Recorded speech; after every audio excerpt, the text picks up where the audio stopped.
오늘 어디 가는 중이신지. 아, 오늘 아파트 이쪽에 역삼동 쪽 아파트 돌아보려고 하거든요. 강남은 여기 그냥 이렇게 사시다가 재개발이 돼서 부자가 되신 분들이 꽤 많거든요. 그리고 여기도 막 그런 경매 물건이 좀 올라와요? 네, 올라와요. 그리고 운이 좋으면 뭐 95% 이렇게 낙찰이 되는 경우도 있는데, 최근에 이제 강남 토지 거래 허가 구역이 이제 해제되면서 갑자기 급등을 했어요. 그러니까 감정가보다 높은 금액에 낙찰이 돼서 한 뭐 110% 이렇게 이제 낙찰을 지금 되고 있는데, 최근에 강남 아파트들은 경매가 나와도 100% 감정가에 이제 낙찰이 되던가, 아니면 감정가보다 높게 낙찰이 되던가, 경매가 취하되는 경우가 있어요. 낙찰이 안 되면 이제 이렇게 경매가 나온 물건들을 집주인을 통해서, 부동산 통해서 이제 직접 사는 거죠. 사실상 강남에서 싼 가격에 경매를 낙찰받기는 쉽지 않지만, 그래도 꾸준히 하다 보면 운이 좋아서 되는 경우가 있어요. 그런 경우들을 이제 경매를 알면 여유를 갖고 꾸준히 낙찰을 노릴 때 낙찰을 받을 수 있는 거죠. 근데 사람들은 요번에 한 번 내가 했는데 안 돼서 나는 운이 없나 보다 이렇게 생각하시는 분이 많아요. 제 지인분 중에는 3년 동안 꾸준히 낙찰을 계속 하신 거죠. 모의 낙찰도 해보시고 어떤 게 또 좋은 게 있는지 계속 매물 검색을 하시다가 정말 좋은 물건지를 이제 하나 발견하셨는데, 그때 연말이었거든요. 이제 연말에는 대출이 대부분 막혀가지고 대출을 받을 수가 없으니까 대부분 이제 포기를 하시는데, 이분이 되셨거든요. 그런데 이제 저희가 이렇게 드리는 그 정보 중에는 전국의 대출 상담사님들의 번호를 다 드려요. 그럼 그분들 중에 한 분은 나한테 대출을 해주실 분이 있으시다. 그러면 해볼 만한 거죠. 경매 대출은 그러니까 낙찰 가격이랑 감정가를 중심으로 이제 소득에 어느 정도 이렇게 기반이 된다고 하면 어떤 수를 써서라도 대출을 받을 수 있는 길이 있어요. 그래서 그런 것들을 노리면 낙찰을 받기가 쉬운 거죠. 그래서 여기 지금 개나리 아파트라고 돼 있는데, 이 동네가 이제 개나리 아파트가 완전 복도식의 옛날 그 아파트였어요. 그런데 이게 이제 재개발이 되면서 레미안으로 바뀌고 최고의 학군지가 되고, 이 길로 이제 계속 가면 대치동 학군이 되는 거죠. 초보자 가기에는 조금 너무 어려워 보이거든요. 듣기로. 네네네. 그래서 거점 도시마다 좋은 학군이 있어요. 예를 들면 이제 강남이다 그러면 이제 강남 말고 강남 옆에 분당, 그 송파에도 이제 좋은 학군이 이렇게 딱 이렇게 있거든요. 그래서 그 학군지를 노리면 거기는 그 주택 수요가 풍부해서 매매도 잘 일어나고 또 임대도 잘 나가거든요. 근데 그렇게 학군지이고 그 수요가 풍부한 데는 아파트도 좋고 빌라도 잘 나가요. 그래서 빌라도 만약에 내가 차익을 내고 싶다 그러면 그거를 사시려는 분들의 이제 시장층은 또 따로 있거든요. 예산이 작다면 이렇게 경매 수요가 없을 때, 그러니까 아파트에만 막 쏠려 있을 때는 이제 다른 물건들, 잘 될 만한 물건들을 찾아서 하시는 것도 추천을 드려요. 그리고 또 하나 좋은 거는 여기 서울이 막 재개발이 막 되고 있거든요. 그래서 재개발되고 있는 서울에 저평가된 것들을 찾으시는 게 이제 되게 중요한데, 저평가된 걸 찾는 게 이제 우리가 그 수업에서 하는 이제 내용인 거죠. 4월에 해야 되는 이유, 약간 그런 게 있을까요? 올해 같은 경우에는 7월 달 이후에는 DSR 3단계 적용하거든요. 스트레스 DSR이라고 해서 가상금리 1%를 더하는 게 있어요.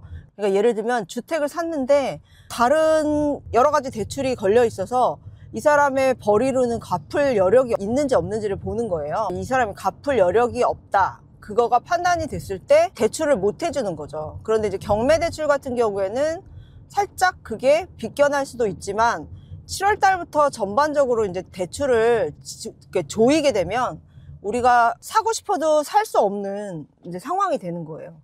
그 은행들은 대출 1년에 대출을 얼마까지 해주겠다는 그 약간의 그 범위가 있거든요. 예를 들면 뭐 한 은행에 뭐 100억이다, 200억 이런 식의 이제 범위가 있으면 상반기에 이자가 싸요. 그리고 하반기로 갈수록 상반기에 많이 쓰면 하반기에 남는 돈이 없기 때문에 이자율도 비싸지고 또 고객들이 또 몰리게 되거든요.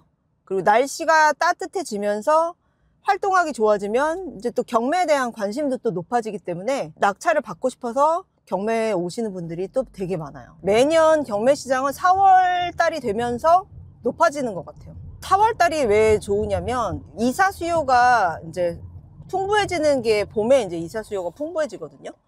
결혼이랑 이런 것들 때문에. 그래서 막 시작하기 이전에 낙찰을 보시는 게 훨씬 유리하죠. 그러면 약간 이제 경매를 하려면 지금 뭔가 배워놔야겠네요.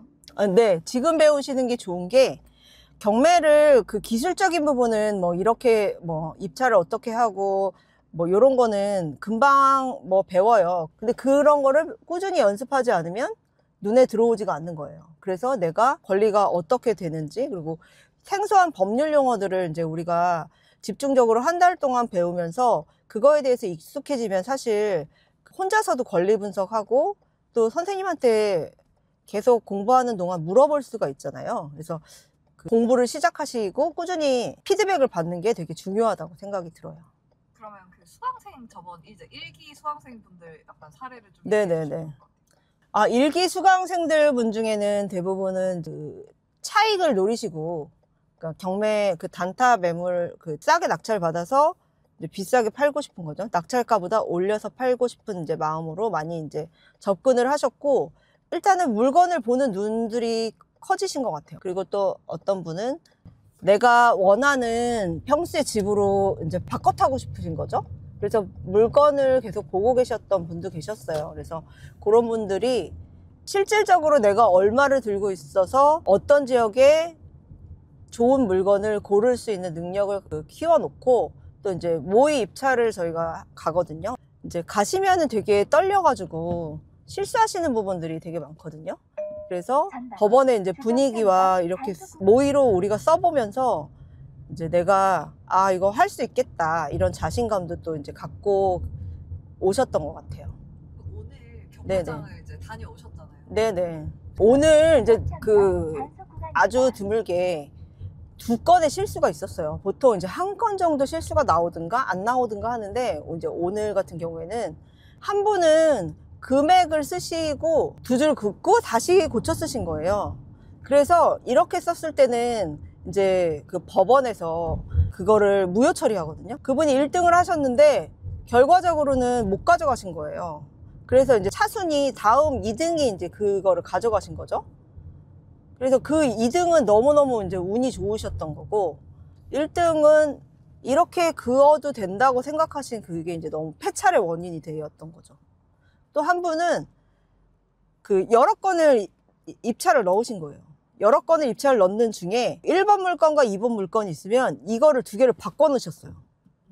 그래서 바꿔 넣으셔서 처음에 그 낙찰이 됐다고 얘기했던 게 원래 감정가가 1억 8천이었는데 1억 9천 뭐 400 이렇게 낙찰이 되신 거예요. 그래서 말도 안 되는 금액에 낙찰이 됐다 이렇게 우리는 이제 생각을 했는데, 이제 다시 법원에서 그 집행관 선생님이 다시 정정하겠다고 말씀을 하시더니 종이를 바꿔놨다는 거예요. 기일 입찰표를 잘못 넣어서 이제 원래 금액이 1억 6천 정도 썼는데 그게 이제 폐찰이 되고, 그럴 때는 이제 차순위가 낙찰을 받는 거죠. 그러니까 이제 차순위가 1억 5천 100만 원 이렇게 썼는데 그분이 낙찰이 되셨어요. 네, 그분이 낙찰이 되셨는데 사실 그것도 그렇게 낮게 쓴 건 아니었거든요. 그런데 이제 운이 좋으셨던 거죠. 그럼 만약에 네. 잘못했으면 그거를 인지를 못하고 그냥 그대로 1등이 돼버리는 경우도 그런 경우는 없어요. 현장 검증에서 낙찰이 됐다고 하더라도 일주일 안에 법원은 이게 적법한 절차로 되어 있는지를 한 번 더 검증을 해요. 그래서 잘못 썼다고 해서 그게 그날 법정에서 아무 일 없이 지나갔다고 해도 이게 실질적으로 낙찰이 되는 경우는 없어요. 얼마 필요하냐 그런 맞아. 얘기 있잖아요. 네. 내가 경매 낙찰 받으려면은 선생님 저 3천만 원 있는데요. 얼마짜리 낙찰 받을 수 있어요? 이렇게 얘기를 하시거든요. 이제 단도직입적으로 쉽게 말씀드리면 내가 가진 금액의 5배까지 내가 낙찰을 받을 수가 있어요. 대출이 안 나오면 내 현금으로 메꿔야 되는 돈이 있거든요. 그래서 그 여유 자금까지 생각하시면 최소 20%. 20%를 내가 갖고 있어야 된다. 그럼 예를 들어 내가 3억이 있다. 그럼 그 3억이 내가 낙찰받아야 되는 금액의 20%인 거죠. 그러면 20%니까 얼마짜리 낙찰받을 수 있을 것 같아요? 5배. 1억 5천. 1억 5천짜리 안에서 물건을 찾으시면 돼요. 근데 아파트가 지금 막 이렇게 막 10억, 막 20억 막 이러니까 1억 5천짜리가 없어 보이잖아요. 되게 많이 있어요. 5천만 원짜리 아파트도 있어요. 그래서 그 안에서 내 예산 범위 안에서 그 낙찰을 받아서 경험치를 늘리시고 이제 조금씩 내가 금액이 늘어났고 경험이 쌓여졌을 때 큰 금액을 하시면 돼요. 돈은 뭐 이제 그렇다 치는데 법원 같은 데 가면은 이제 음. 초보자들이 가면은 약간 그런 것들을 뭐 어떻게 이제 대처를 해야 되는지. 초보분들은 당장 내가 배웠다고 입찰하려고 막 그렇게 하지 마시고 내가 시간이 되는 날짜에 법원에 가셔서 내가 괜찮아 보이는 물건들이 얼마에 낙찰이 되는지를 써보시면 좋아요. 그러니까 가면은 기일 입찰서라고 해가지고 그 종이를 받을 수 있거든요. 근데 그걸 여러 번 해보시는 걸 추천드려요. 거기 안에 보면은 어떻게 써야 되는지에 대한 예시까지도 다 나와 있거든요. 그 안에 딱 들어가면 이제 앞에 이렇게 붙어 있어요. 어떤 식으로 써라. 또 가셔서 종이는 뭐 2장 주세요, 3장 주세요 그러면은 마음대로 받아올 수 있거든요. 그래서 몇 개를 갖고 오셔서 집에서 또 한번 써보시는 거죠. 그리고 이제 요즘에는 그 무료 사이트도 많고 유료 사이트도 있거든요. 그래서 그 사이트들을 이용하셔서 내가 찍은 물건지들이 얼마에 낙찰이 되고 내가 생각했던 금액이 맞는지를 확인하시는 거. 내가 원했던 금액으로 썼을 때 낙찰이 되는구나, 되지 않는구나 이런 거를 볼 수가 있죠. 네, 그런 거를 추천드려요. 실제 사례를 한번 얘기해 주시면 좋을 것 같아요. 집주인이 안 나갈 수도 있잖아요. 최근에는 예전과 다르게 안 나갈 수가 없게 인도 명령서라는 거를 이제 나가거든요. 그럼 이제 인도 명령서가 집을 비우라는 판결문과 똑같은 성격을 갖고 있어요. 그래서 인도 명령서가 있어야 강제 집행이 가능해요. 근데 그거를 허락을 받는 게 인도 명령서가 있어야 강제 집행을 받을 수가 있기 때문에 뭐 못 나간다, 뭐 들어눕는다 이게 되지도 않고, 그리고 자기가 받아가야 될 돈이 있잖아요. 그거를 우리가 또 압류를 넣을 수가 있어요. 그래서 최근에 이제 내보내는 과정이 있었는데 이분한테 이제 기회를 드렸어요. 2달을 기회를 드리고 이제 2달 동안 비워주세요라고 했거든요. 그리고 이사를 원래 그 명도 확인서라는 거는 살고 계시는 분이 이사하는 날 집을 온전하게 비워준 걸 보고 써주는 거예요. 그런데 이분이 집을 비우시지를 않았어요. 그 2달 동안 이사할 수 있는 모든 그 조치를 취해 주시면 이삿날 편하게 나가실 수 있게 미리 돈을 받을 수 있게 명도 확인서를 써드리겠다고 했는데 이걸 이해를 못 하시는 거예요.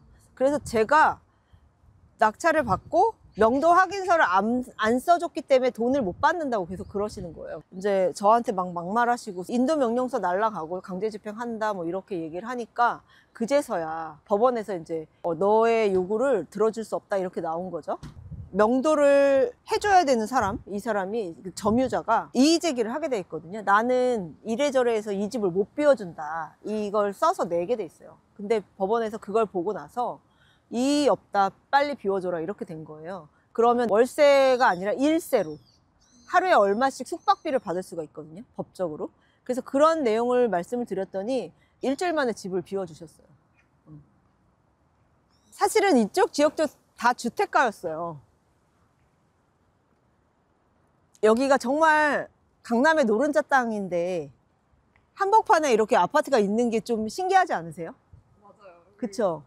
그래서 이런 데 보시면 이 아래쪽은 다 다가구 다세대 막 이런 것들이 되게 많아요. 이거는 이제 다가구 다세대도 나오는데 이 건물들은 이제 위치가 좋으면 또 낙찰을 받으면 용도 변경을 할 수가 있거든요. 여기가 상업지구이기 때문에. 그래서 지금 모양은 집이지만 우리가 집이 아닌 상업 공간으로 가치를 높여서 팔 수가 있어요. 이 지역 자체가 땅값이 오르기 때문에 다른 지역보다는 비싸게 받을 수 있고, 또 여기서 이 집을 보시면서 뭐가 좋아 보이세요? 강남이니까 좋고 또 하나 뭐가 좋을까요? 역세권? 역세권도 좋고 또 뭐가 좋죠? 직장이 가깝잖아요. 아, 여기서 다 걸어갈 수 있거든요. 역삼 걸어갈 수 있고 부지런하면 삼성역까지도 걸어갈 수가 있어요. 그러면 내가 경기도에서 싼 집에 살면서 차비, 시간, 피곤함, 건강 뭐 이런 거를 다 길에다 쏟으면서 왔다 갔다 하는 거랑 그냥 비싼 데 살아도 돈과 시간을 절약하는 거랑 어떤 게 더 좋은 것 같으세요?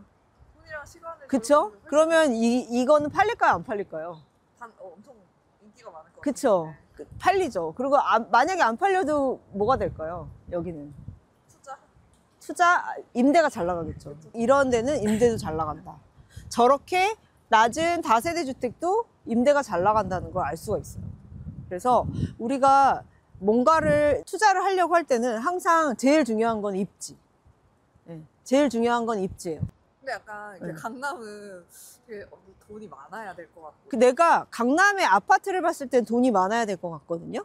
그런데 빌라 수요는 또 빌라 수요대로 따로 있고 아파트 수요는 또 아파트 수요대로 따로 있기 때문에 여기서 돈이 모이고 재테크가 되면은 상급지로 올라가던가 어떻게 상급지로 올라가야 될지에 대한 플랜이 있으면 그렇게 사는 것도 나쁘지 않죠. 그러니까 예를 들면 내가 강남에 빌라를 살고 있어요. 근데 내 돈을 좀 모아서 아파트에 청약이 당첨이 됐어요. 그럼 강남 빌라를 세를 주고 갈 수도 있고 이거를 팔 수도 있는데 다른 지역보다는 빨리 팔린다는 거죠. 왜냐하면 투자할 사람도 많고 그리고 살고 싶은 사람도 많기 때문에 그 팔리는 게 문제가 되지 않는다는 거예요. 오늘 경매장 갔다 오신 건 어떠세요?